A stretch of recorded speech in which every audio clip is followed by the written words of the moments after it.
Jam দেখেছেন? না। আমি জিজ্ঞেস করলাম যে এই দেশের পপুলেশন কত, বললো তা খুব কিছু, তাদের নিজস্ব ম্যান পাওয়ার হচ্ছে 2.5 লাখ, আর এখানে সার্ভিং ফরেনার্স হচ্ছে আরো 3.5 এই সব মিলে 6 লাখ মানুষের এই দেশ। এই জন্য কি রাস্তায় মানুষ হাঁটে না? না।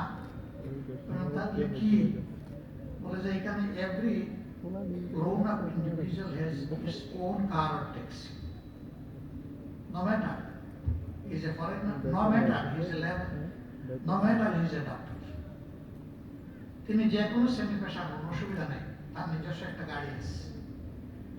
আমি জিজ্ঞেস করলাম যে আমাদের দেশের কতজন মানুষ এখানে আছে, সেই সময় তিনি বললেন যে এটা সরকারি হিসাব অনুযায়ী 38,000, তবে একটু বেশি হওয়ার সম্ভাবনা।